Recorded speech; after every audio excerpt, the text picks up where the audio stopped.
को अपने द्वारा प्रकट किया, अपने द्वारा रुद्राक्ष को प्रकट। और सुनो पार्वती, संसार का मनुष्य इस रुद्राक्ष के महत्व को नहीं जान पाएगा। वो तो शिव महापुराण की कथा है जिसके माध्यम से लोग रुद्राक्ष को जाने, रुद्राक्ष को पहचाने।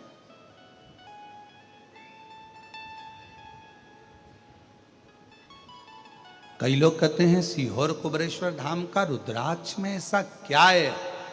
हम कहते हैं जब लेकर जाओगे कुबरेश्वर धाम से मांग कर, जब हाथ फैला कर लेकर जाओगे, विनय कर कर लेकर जाओगे, तो वो रुद्राक्ष केवल रुद्राक्ष नहीं, मेरा शंकर तुम्हारा दुख मिटाने स्वयं जाएगा, स्वयं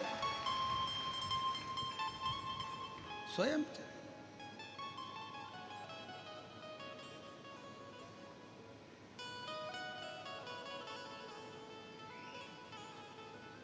हमारे यहाँ जब कोई उत्सव होता है, जैसे रुद्राक्ष उत्सव होता है, उस समय पर रुद्राक्ष वितरण बंद रहता है। कावड़ रहती है सीहोर में तो रुद्राक्ष वितरण बंद रहता है। हमारे यहाँ गुरु पूर्णिमा रहती है तो रुद्राक्ष वितरण बंद रहता है। हमारे यहाँ कोई विशेष त्यौहार होता है धाम का तो रुद्राक्ष वितरण बंद रहता है। ये आज से नहीं, कई सालों से नियम है। क्यों? क्योंकि भीड़ ज़्यादा रहती है तो उस समय पर रुद्राक्ष नहीं दिया जाता। चाहे रुद्राक्ष उत्सव होगा तो उसके भी 1 महीना 15 दिन 20 दिन पहले रुद्राक्ष वितरण बंद हो जाता है। कावड़ यात्रा आती है तो उसके भी 2-3 दिन पहले रुद्राक्ष वितरण बंद हो जाता है, 2-4 दिन तक बंद रहता है। फिर कोई गुरु पूर्णिमा उत्सव होता है तो उस समय भी रुद्राक्ष वितरण बंद रहता है। ऐसा हमारे यहाँ का नियम, क्योंकि उस समय भीड़ बहुत रहती है तो रुद्राक्ष बांटना बंद कर देते हैं, जिससे किसी को तकलीफ ना हो, कष्ट ना हो। ये हमारे यहाँ आज से नहीं, पहले से नियम है, कई सालों से।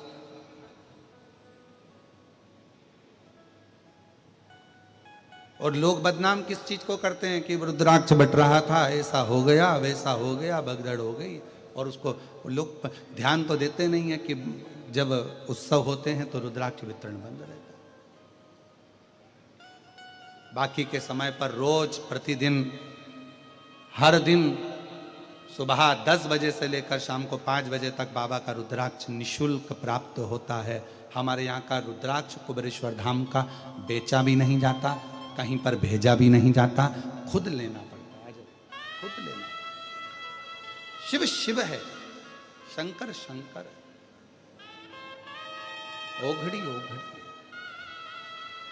और महादेव नमन चरणों में, महादेव नमन चरणों में, स्वीकार कीजिए सबका किया है मेरा भी उद्धार कीजिए, उद्धार कीजिए हे त्रिपुंडधारी। 6 लोग बैठे थे गाड़ी के अंदर, 5 पलटी खाकर खाई में जाकर गिरी, पर गाड़ी पूरी डैमेज हुई। अंदर चल रहा था गाड़ी के अंदर श्री शिवाय नमस्तुभ्यम, 6 की 6 को खरोच भी नहीं है। शिव शिव है, उसका विश्वास तो मूल है, उसका भरोसा मूल। कलयुग के लोगों के लिए मेरे शंकर भगवान ने 2 चीजें दी। एक दिया रुद्राक्ष, शिव जी ने प्रदान किया। एक दिया रुद्राक्ष। एक रुद्राक्ष तुम्हारे गले में होना चाहिए। महिलाएं कहती हैं कि रजोधर्म आ जाएगा, महिलाएं कहती हैं ऐसा हो जाएगा, कहीं कोई हम आ गए तो वो अशुद्ध हो जाएगा, ऐसा ना ना ना। रुद्राक्ष आपके गले में हमेशा पड़ा रहने दो, कुछ नहीं, औषधि है रुद्राक्ष, औषधि। और सीहोर का रुद्राक्ष तो कभी मिल जाए और उसको आपने लाल धागे में डालकर पहन लिया तो भगवान की कृपा तो है, शिव है।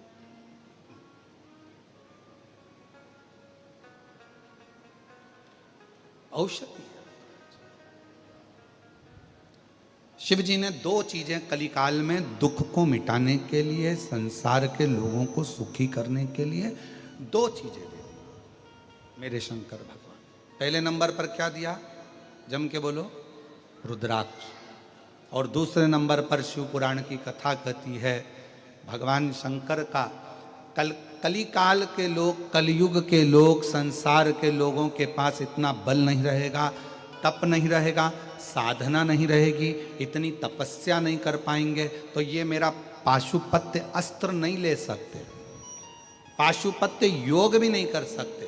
तो कलयुग में शंकर भगवान कलिकाल के दुख को मिटाने के लिए तीसरे नंबर की चीज दे रहे हैं, और वो ना तो पाशुपत्य अस्त्र के लिए कर रहे हैं, ना पाशुपत्य योग के लिए कर रहे हैं। फिर उन्होंने तीसरी चीज दे दी, दूसरे नंबर पर दिया है पशुपति व्रत।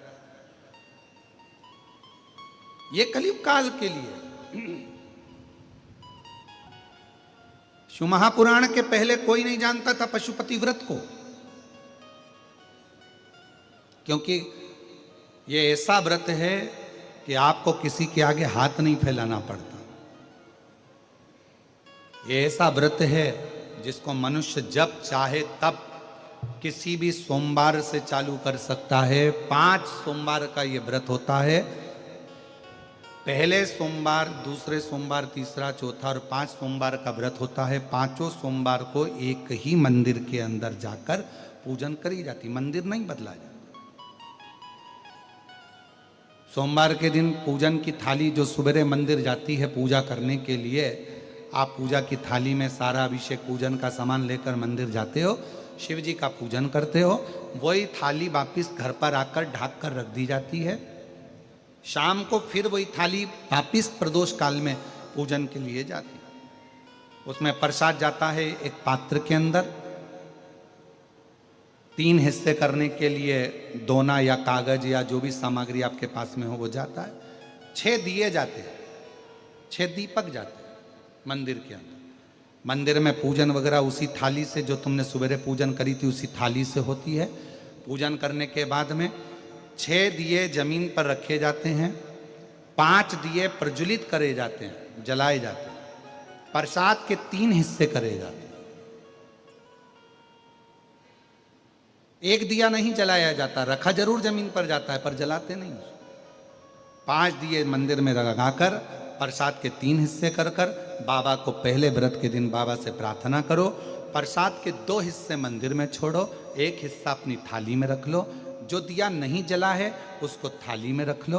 बाबा को प्रणाम कर कर, बाबा आज मेरा पहला पशुपति व्रत है, बाबा स्वीकार करना। पशुपति व्रत का नियम है कि एक समय फलहार, एक समय भोजन आप कर सकते हैं, पर भोजन शाम के समय करें। और भोजन करने से पहले जो प्रसाद आप लेकर आए हो मंदिर से, वो प्रसाद पहले आपको खाना है। प्रसाद नमकीन नहीं जाता, मीठे का जाता है। बाजार का बना हुआ प्रसाद नहीं जाता। घर में मीठा भात बना लो, मीठे चावल बना लो, हलवा बना लो, सीरा बना लो, खीर बना लो, जो घर में बना सकते हो मीठा वो लेकर। अपना जो प्रसाद का हिस्सा लेकर आते हो उसमें से ना तो पोता पोती, परिवार, पत्नी, बच्चा किसी को नहीं देना है, खुद को खाना है। जिसका व्रत होता है स्वयं उसमें से हिस्सा नहीं। प्रसाद जितना भगवान शंकर के लिए बनाया जाता है कढ़ैया में, तबेली में, भगोनी में, वो पूरा की पूरा जाता है। ये नहीं कि कढ़ाई में आपने आधा छोड़ दिया और आधा लेकर मंदिर चले गए और फिर मंदिर में 3 हिस्से कर दिए, ऐसा नहीं हो सकता। जितना बनेगा उतना पूरा की पूरा ही जाए। जो 6ठे नंबर का दिया है, जब प्रसाद का हिस्सा लेकर घर में आओ, घर के अंदर प्रवेश करने से पहले सीधे हाथ में, अपना सीधा हाथ राइट हैंड पर बैठ जाओ घर के बाहर, राइट हैंड में दिया लगा दो घर के बाहर। 6ठे नंबर का दिया यहाँ प्रज्वलित कर दो, जला दो। बाबा को प्रार्थना कर कर घर में प्रवेश कर जाओ। प्रसाद का जो हिस्सा है भोजन करने से पहले वो खाओ, फिर भोजन करो, सात्विक भोजन करिए। ऐसे 5 व्रत होते हैं। बीच में अगर रजोधर्म आ जाता है, रजस्वला हो जाते हो, कहीं जाना पड़ जाता है, कोई फंक्शन आ जाता है, तो उस व्रत को नहीं गिना जाता, फिर अगला व्रत गिना जाता, उस व्रत को नहीं गिनता। पर होते 5 ही व्रत। जब 5वां व्रत पूर्ण हो पशुपतिनाथ का, 5वें व्रत के दिन फिर वही की वही पूजन का विधान। पर शाम के समय एक श्रीफल, 108 या तो चावल के दाने, मूंग के दाने, या 108 गुलाब की पंखड़ी, फूल, पत्ती, बेलपत्र, कुछ भी 108 सामग्री लेकर मंदिर जाना है। श्रीफल भेंट लेकर जाओ, बाबा को समर्पित करो। 108 दाने श्री शिवाय नमस्तुभ्यम कहकर, पंचाक्षर मंत्र नमः शिवाय कहकर या ओम नमः शिवाय कहकर चढ़ाओ। बाबा को अपनी कामना करो, बाबा आज मेरा व्रत पूर्ण हुआ है, स्वीकार करना बाबा। मैंने सुना है तो 3 महीने में गोदी भर देता है, ऐसी कृपा करना बाबा। विनय कर कर वापिस सजाओ। 5वां व्रत भी वैसा कि वैसा ही करो जैसा नियम है। ये बाबा का उद्यापन हो जाता है 108 सामग्री चढ़ाने पर, अलग से उद्यापन की जरूरत नहीं पड़ती। ये शिव जी का पशुपति व्रत। हम पाशुपत्य अस्त्र प्राप्त नहीं कर सकते। भगवान देवादिदेव महादेव ने पाशुपत्य अस्त्र भगवान राम जी को दिया है, क्योंकि उन्हें तप करा था, साधना करी थी, उपासना करी थी। भगवान शंकर ने पाशुपत्य अस्त्र भगवान कृष्ण को दिया है, क्योंकि उन्होंने तप साधना करी।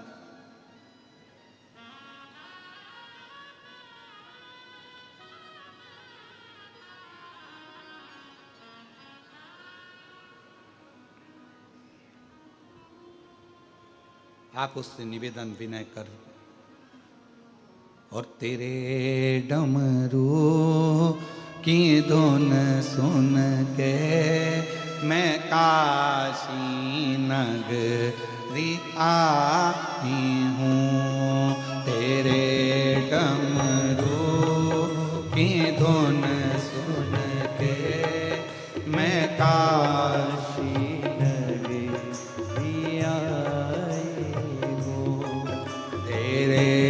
डमरू की धुन सुन के मैं काशी नगरी आई हूँ। तेरे डमरू, सब बोलो, सुन के मैं काशी नगरी आई हूँ।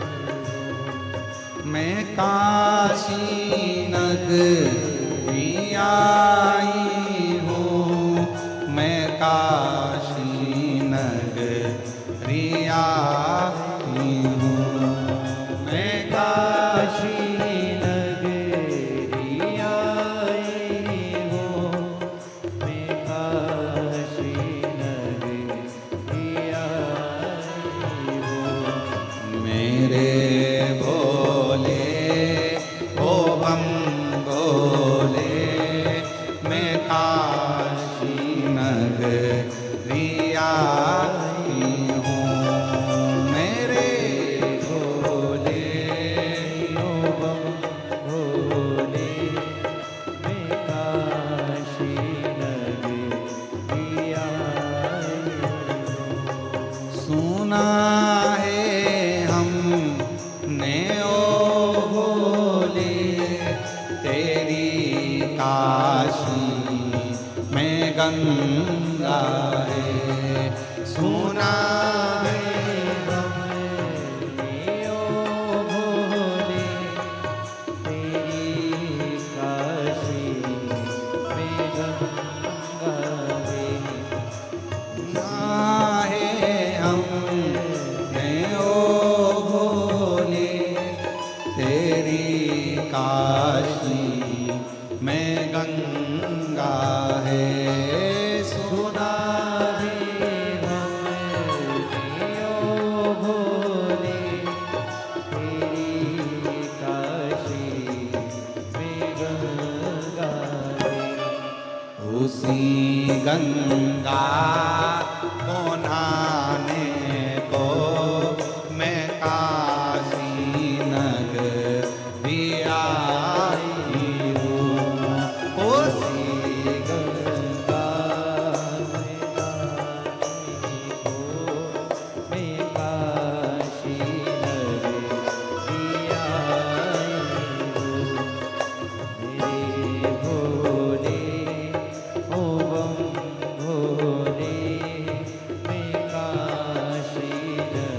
काशी में मुक्ति है। सुना है हमने ओ भोले तेरी काशी में मुक्ति है। सुना है हमने ओ भोले तेरी काशी में मुक्ति है। उसी मोती को पाने को मैं काशी नगरी आई हूँ। उसी मुक्ति को पाने को मैं काशी नगरी आई हूँ। मेरे भोले ओ बम भोले मैं काशी नगरी आई हूँ।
सुना है हमने ओ भोले तेरी काशी में गोरा है। सुना है हमने ओ भोले तेरी काशी में गोरा है। सुना है हमने ओ भोले तेरी काशी में गोरा है। उसी गोरा को पाने को मैं काशी नगरी आई हूँ। उसी गोरा को पाने को मैं काशी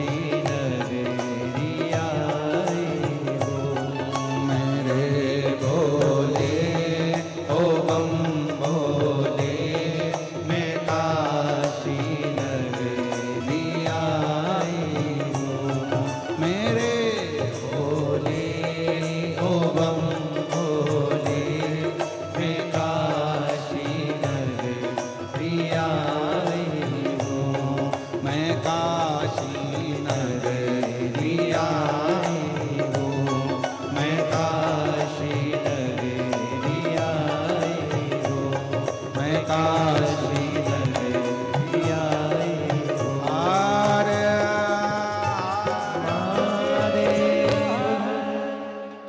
अपने स्थान पर बैठकर भगवान देवाधिदेव महादेव से प्रार्थना करिए, विनय करिए, निवेदन करिए,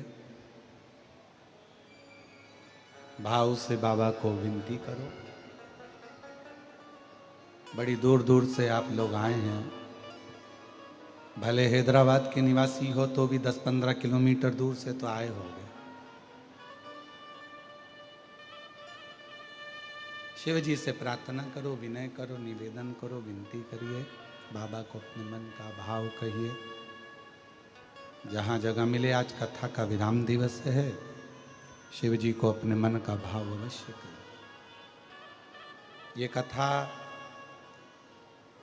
आज विराम होगी। 1 तारीख से 7 तारीख तक जो हमारी गादी की कथा है अग्रवाल महिला मंडल की, वो सीहोर रहेगी, पर उसमें कोई आए नहीं, अपने अपने घर पर ही रहें। और वो कथा लाइव प्रसारण भी नहीं होती है क्योंकि गादी की होती है। और 9 तारीख से 15 तारीख तक भीलवाड़ा राजस्थान में पितृपक्ष के शुभ अवसर पर 7 दिवसीय शिव महापुराण की कथा राजस्थान की पवित्र धरा पर राजस्थान वालों के भाग्य खुले, जो श्राद्ध पक्ष में कथा सुनने को मिलेगी। पीछे के जो 5 दिन रहेंगे श्राद्ध पक्ष के 15 तारीख के बाद वाले, 17 तारीख से 21 तारीख तक 5 दिवसीय कथा ऑनलाइन शिव महापुराण की होगी। भाव से स्थान की सूचना आपको मिलेगी कि वो ऑनलाइन कथा कहाँ से होगी, वो सोशल मीडिया पे प्राप्त हो जाएगी। सब प्रेम से बाबा को अपने मन का भाव आज कथा के विराम दिवस में अच्छे से भाव से कहें, साथ में बोलें।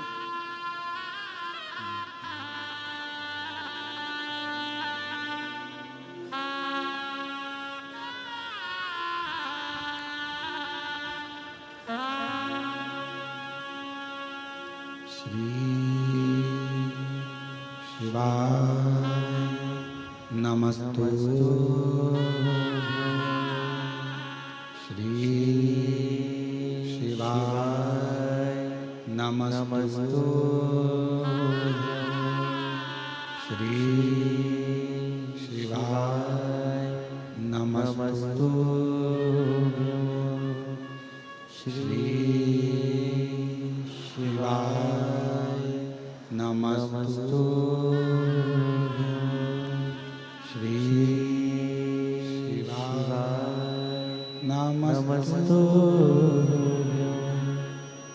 भोला सब दुख